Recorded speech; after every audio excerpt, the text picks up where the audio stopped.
कल्पना करा की बिहारच्या एका छोट्या गावात एक खूप हुशार मुलगा आहे ज्याला इंजिनियर व्हायचंय. पण त्याचं स्वप्न आणि त्याच्यामध्ये सगळ्यात मोठी अडचण आहे 2,000 रुपयांचं एक पुस्तक. आज आपण अशाच काही अडथळ्यांना दूर करणाऱ्या 3 जबरदस्त भारतीय उपक्रमांबद्दल बोलणार आहोत, जे एका प्रयोगशाळेतून आणि एका ग्रंथालयातून भारताचं भविष्य घडवत आहेत. आणि हे उपक्रम फक्त पुस्तकं किंवा म्हणजे उपकरणं देण्यापुरते मर्यादित नाहीयेत. ते एक दृष्टिकोन देत आहेत. 2024 आणि 2025 मध्ये सुरू झालेल्या या उपक्रमांची खासियत ही आहे की ते शिक्षण म्हणजे काय याची व्याख्याच बदलत आहेत असं मला वाटतंय. बरोबर. आपल्याकडे आज चर्चेसाठी 3 वेगवेगळ्या प्रकारची माहिती आहे. एक आहे जिज्ञासा कार्यक्रम, जो विज्ञानाला थेट विद्यार्थ्यांपर्यंत पोहोचवतो. दुसरा आहे बिहारमधला दीदी की लायब्ररी नावाचा एक अद्भुत प्रयोग. आणि तिसरा आहे शी स्टेम, जो मुलींना तंत्रज्ञानाच्या जगात नेतृत्व करण्यासाठी तयार करतोय. तर मग या सगळ्याचा नेमका अर्थ काय? चला हे जरा फोडून बघूया. सुरुवात जिज्ञासापासून करूया. आपण नेहमी ऐकतो की सरकारनं हा कार्यक्रम सुरू केलाय, CSIRच्या प्रयोगशाळा शाळांसोबत जोडल्या आहेत वगैरे. पण हे सगळं कागदावर खूप छान वाटतं. प्रत्यक्षात काय होतं, म्हणजे एक विद्यार्थी म्हणून माझ्यासाठी याचा काय फायदा? शाळेची एक टूर घडवणं नाहीये, तर विज्ञानाची प्रक्रिया समजावून देणं आहे. शास्त्रज्ञ विचार कसा करतात, एखादा प्रयोग फसला तर पुढे काय होतं, हे सगळं मुलांना प्रत्यक्ष अनुभवायला मिळतं. पुस्तकात वाचलेलं ज्ञान आणि संशोधनातला जो थरार असतो ना, यातलं अंतर कमी करणं हे याचं मुख्य काम आहे. आजचं एखादं ठोस उदाहरण आहे का आपल्याकडे, ज्यामुळे याची व्याप्ती लक्षात येईल? एक नाही, अनेक आहेत. पण 24 डिसेंबर 2024 रोजी जे झालं ते खरंच ऐतिहासिक होतं. देशभरातल्या 33 CSIR प्रयोगशाळांमध्ये एकाच वेळी 830 विद्यार्थ्यांनी स्वतःच्या हातांनी DNA वेगळा करण्याचा प्रयोग केला. थांब, काय? DNA आयसोलेशन, जे आपण फक्त उच्च शिक्षणात म्हणजे कॉलेजमध्ये ऐकतो, ते शाळकरी मुलांनी केलं? हो, अगदी तेच. आणि तेही एकाच वेळी एकाच दिवशी. दिल्लीच्या CSIR IGIB संस्थेने याचं पूर्ण समन्वयन केलं होतं. विचार करा, त्या मुलांच्या मनात काय भावना असेल. विज्ञानाची भीती नाही, तर एक प्रकारचं कुतूहल निर्माण करण्याचा हा सर्वोत्तम मार्ग आहे. IGIBचे संचालक डॉक्टर सौविक मेसी तेव्हा म्हणाले होते की शिक्षण म्हणजे उत्तरं देणं नाही, तर योग्य प्रश्न विचारायला शिकवणं आहे. हा प्रयोग म्हणजे त्या वाक्याचं मूर्तिमंत उदाहरण होतं. हे तर खरंच अविश्वसनीय आहे.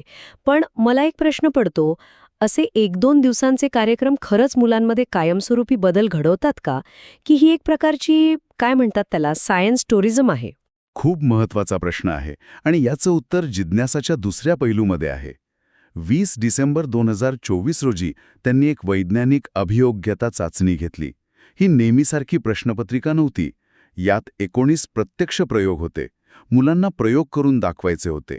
यातून त्यांची पाठांतर क्षमता नाही, तर त्यांची प्रॉब्लेम सॉल्व्हिंगची आणि प्रयोग हाताळण्याची क्षमता तपासली गेली. म्हणजे तुम्ही किती लक्षात ठेवता यापेक्षा तुम्ही किती करू शकता यावर भर होता. अगदी बरोबर. आणि यालाच राष्ट्रीय शैक्षणिक धोरण 2020शी जोडता येतं. नवी दिल्लीतल्या PM श्री केंद्रीय विद्यालयाचा यातला सहभाग हेच दाखवतो. हे धोरण अनुभवावर आधारित शिक्षणावर भर देतं आणि जिज्ञासा ते प्रत्यक्षात आणत आहे. पण तुमचा मूळ प्रश्न होता की हे सातत्यपूर्ण कसं राहणार? त्याचं उत्तर कोविड-19च्या काळात मिळालं. तेव्हा तर सगळं बंद होतं. मग काय झालं? तेव्हा त्यांनी जिज्ञासा व्हर्च्युअल लॅब सुरू केली. आणि हे फक्त एक तात्पुरतं सोल्युशन नव्हतं. याचं वैशिष्ट्य त्याची सर्वसमावेशकता आहे. यात 400पेक्षा जास्त वैज्ञानिक साहित्य भारतीय सांकेतिक भाषेत म्हणजे ISL मध्ये उपलब्ध आहे. कमाल आहे. म्हणजे कर्णबधीर असणाऱ्या दिव्यांग विद्यार्थ्यांसाठी विज्ञानाचं एक नवं जगच उघडलं गेलं. हो, IIT बॉम्बेच्या मदतीनं बनवलेल्या या प्लॅटफॉर्मवर कॉमिक्स, गेम्स आणि सिम्युलेशनच्या माध्यमातून विज्ञान शिकवलं जातं. त्यामुळे गावातील ज्या मुलांपर्यंत मोठी लॅब पोहोचू शकत नाही, त्यांच्या मोबाईलवरती पोहोचली आहे. तर तुमच्या प्रश्नाचं उत्तर असं आहे की मोठे कार्यक्रम प्रेरणा देतात आणि व्हर्च्युअल लॅब ते कुतूहल जिवंत ठेवते. हे एक प्रकारे विज्ञानाच्या ज्ञानाचं लोकशाहीकरण आहे. ज्ञानाचं लोकशाहीकरण हा शब्द खूप महत्वाचा आहे. आणि याच धाग्याला पकडून आपण बिहारकडे वळू शकतो. तिथे तंत्रज्ञानाचा वापर नाही, पण ज्ञानाला लोकांपर्यंत पोहोचवण्याचा एक वेगळाच प्रयत्न सुरू आहे. दीदी की लायब्ररी. हो, आणि जिज्ञासा आणि दीदी की लायब्ररी यांच्यात एक विलक्षण साम्य आहे. दोन्ही उपक्रम केवळ माहिती देत नाहीत, तर संधी निर्माण करत आहेत. बिहारमध्ये जागतिक बँकेच्या मदतीनं 2006 पासून जीविका नावाचा एक प्रचंड यशस्वी प्रकल्प सुरू आहे. महिला बचत गटांच्या माध्यमातून त्यांनी गरिबी कमी करण्याचं मोठं काम केलं आहे. दीदी की लायब्ररी हा त्याचाच पुढचा आणि अत्यंत महत्त्वाचा टप्पा आहे. पण याला दीदी की लायब्ररी असं का म्हणतात? याचं अधिकृत नाव तर community library and career development centres असं काहीतरी आहे ना? कारण याचं संपूर्ण व्यवस्थापन जीविका दीदी करतात. याच्या यशाचं रहस्य त्याच्या मॉडेलमध्ये आहे. त्यांनी विद्यादीदी नावाचा एक नवीन केडर तयार केला आहे. या त्याच गावातल्या सुशिक्षित महिला आहेत ज्यांना ग्रंथालय चालवण्यासाठी आणि मुलांना मार्गदर्शन करण्यासाठी मानधन मिळतं. त्या फक्त पुस्तकं देत नाहीत, तर स्पर्धा परीक्षांचे फॉर्म भरायला मदत करतात, करिअरबद्दल माहिती देतात. म्हणजे इथे फक्त पुस्तकं नाही, तर एक मेंटॉर सुद्धा आहे. सुरुवातीला आपण हर्षकुमारबद्दल बोललो होतो. त्याची गोष्ट काय आहे नक्की? हर्षची गोष्ट या उपक्रमाचं हृदय आहे असं म्हणायला हरकत नाही. तो इंजिनिअरिंग प्रवेश परीक्षेची तयारी करत होता, पण महागडी पुस्तकं विकत घेणं त्याला शक्य नव्हतं. त्याच्या गावात दीदी की लायब्ररी सुरू झाली आणि त्याला ती सगळी पुस्तकं मोफत मिळाली. हाय स्पीड इंटरनेट मिळालं. आज तो गाया कॉलेज ऑफ इंजिनिअरिंगमध्ये शिकतोय. एका ग्रंथालयाने एका कुटुंबाचं भविष्य बदललं. पण ही तर फक्त एका विद्यार्थ्याची गोष्ट झाली. मोठ्या स्तरावर याचा काय सामाजिक परिणाम दिसतोय? इथे आकडेवारी खूप बोलकी आहे. या ग्रंथालयांमध्ये नोंदणी केलेल्या एकूण विद्यार्थ्यांपैकी 63% मुली आहेत. बापरे, 63%! बिहारसारख्या राज्यात हा आकडा खरंच खूप मोठा आहे, खूप मोठा. म्हणजे याचा अर्थ समजून घ्या, ही ग्रंथालये फक्त अभ्यासाची जागा नाहीयेत, तर मुलींसाठी घराबाहेर पडण्याची एक सुरक्षित सार्वजनिक जागा बनली आहे, जिथे त्या मोकळेपणाने काही तास बसू शकतात, मित्रमैत्रिणींशी बोलू शकतात, स्वतःच्या करिअरचा विचार करू शकतात. अनेकदा यामुळे नकळतपणे त्यांचं लवकर लग्न होणं टळतं, त्यांचा आत्मविश्वास वाढतो. हा पुस्तकांच्या पलीकडचा बदल आहे. खरंय. म्हणजे समाजात एक संदेश जातोय की मुलींनी घराबाहेर पडून शिकणं हे स्वाभाविक आणि सुरक्षित आहे. बरोबर. जीविकाने याआधी दीदी की रसोई हा उपक्रम यशस्वी केला होता, जिथे महिला रुग्णालयांमध्ये कॅन्टीन चालवतात. त्यातून त्या अन्नपूर्णा म्हणून ओळखल्या गेल्या. आता या ग्रंथालयांमुळे त्या ज्ञानदात्र्या म्हणून पुढे येत आहेत. ही एक मोठी सामाजिक क्रांती आहे, नाही का? जागतिक बँकेने सुद्धा हे मॉडेल स्केलेबल आहे असं म्हटलं आहे. म्हणजे ते इतर राज्यांमध्येही यशस्वी होऊ शकतं. ग्रामीण भागात महिलांच्या नेतृत्वात ज्ञानाची केंद्र उभी राहत आहेत. ही एक बाजू झाली. आता याच महिला सक्षमीकरणाला पण तंत्रज्ञानाच्या क्षेत्रात कसं पाहू शकतो? इथे शी स्टेम हा उपक्रम महत्त्वाचा वाटतो. हो, कारण शी स्टेम थेट भविष्याकडे पाहत आहे. अटल इनोव्हेशन मिशन, जे नीती आयोगाचा भाग आहे, आणि स्वीडनच्या दूतावासाने मिळून हा कार्यक्रम सुरू केला आहे. याचं मॉडेल ट्रिपल हेलिक्स मॉडेल म्हणून ओळखलं जातं. ट्रिपल हेलिक्स हे काय आहे? म्हणजे सरकार, शिक्षण संस्था आणि उद्योग हे तिघही एकत्र येतात. त्यामुळे हा फक्त एक सरकारी कार्यक्रम राहत नाही. यात उद्योगांना काय हवं आहे, शिक्षण संस्था काय शिकवू शकतात आणि सरकार त्यासाठी काय धोरण आखू शकतं, या तिन्हींचा मेळ घातला जातो. 2024च्या आवृत्तीची थीम बॅटरी टेक आणि एनर्जी स्टोरेज म्हणजे बेस्ट होती. ही थीम निवडण्यामागे काही विशेष कारण होतं का? नक्कीच. ही थीम खूप विचारपूर्वक निवडली आहे. आज भारत एनर्जी इंडिपेंडन्स आणि इलेक्ट्रिक वाहनांकडे वेगाने वाटचाल करतोय. यासाठी सगळ्यात महत्त्वाची गोष्ट आहे कार्यक्षम आणि स्वस्त बॅटरी. हे डीप टेक क्षेत्र आहे. या कार्यक्रमाचा उद्देश मुलींना अगदी लहान वयातच या भविष्यवेधी तंत्रज्ञानाची ओळख करून देणं आणि त्यांना या क्षेत्रात करिअर करण्यासाठी प्रोत्साहित करणं हा होता.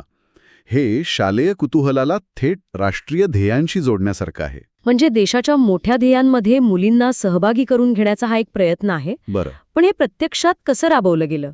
इयत्ता 6वी ते 12वीच्या विद्यार्थ्यांना, विशेषतः मुलींना, शाश्वत ऊर्जेवर आधारित एक प्रोटोटाईप किंवा उपाय तयार करायला सांगितला आणि तो 2 मिनिटांच्या व्हिडिओद्वारे सादर करायचा होता. याला देशभरातून हजारोपेक्षा जास्त प्रवेशिका आल्या होत्या.